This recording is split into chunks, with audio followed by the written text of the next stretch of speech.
A-Class, Merc's biggest seller in the UK, and the smallest Mercedes that isn't technically a smart. Only now it's bigger than ever.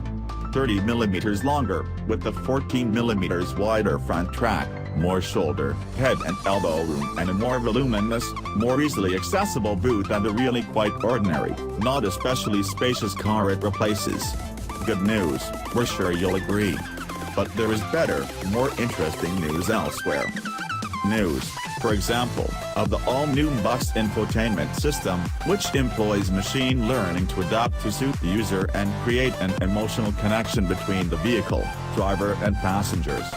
So for example, if you regularly switch to Radio 4 at 6 p.m. for the news, the car will remember this and remind you. Like the S and D Class, the A-Switch's new interior is dominated by two widescreen LCDs. At their biggest they're 10.25 inches across. No A-Class gets conventional dials. Two 7-inch screens are standard, one for the instruments, the other for nav. Optional RTEC overlays play and direction info on feeds from the car's cameras, media and so on. The latter is a touchscreen, but swiping your fingers across touchpads on the steering wheel and center console or shouting "Hey Mercedes" in its general direction will elicit response. Merc is especially proud of its intelligent voice control, which it claims can understand and act upon pretty much anything you might be tempted to ask it, however you decide to ask. Within reason, naturally. It's proud too of its new 4-cylinder engines. 1.4 and 2.0-liter petrols in the A200 and A250, and a 1.5-liter diesel in the A180D.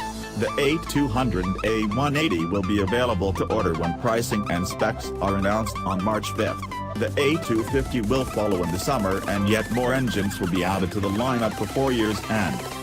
The 1.4 is all new, and the other two developments of existing engines, with corresponding improvements in power and MPG. All three are quite clever in their own way. Especially that 1.4, which is the first 4-cylinder Merc engine with cylinder shut off. All get 7-speed dual-clutch gearboxes, with manuals made available later. Over half of all A-classes ordered in UK are auto. All-wheel drive will be offered on some models, and so too active damping. And obviously many driver assistance and safety systems, some borrowed and adapted from the S-Class. Merc says the A can drive semi-autonomously in certain situations thanks to camera and radar systems that allow it to see 500 meters ahead, and the latest version of Distronic that predictably slows the car for oncoming bends, junctions and so on. Just like the S-Class. That's optional, but active lane assist and brake assist are both fitted as standard. Meanwhile, adaptive headlamps, with 18 individually controlled LEDs each, are optional and, we'd imagine, exceptionally bright.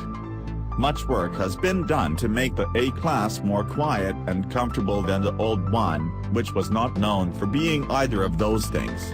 Mercedes claims it's the most aerodynamic car in its class, which is as good for fuel economy as it is wind noise. The suspension and body shall play a role too. And all the effort will have been worth it, as the new A's platform will spawn the next GLA, CLA and so on. The first customer cars arrive in the UK in June. Have won over a Gulf or A3? More news, especially on the eagerly awaited AMGs, one of which we're reliably informed will be with us before the end of the year, and the other sometime in 2019, as we have it.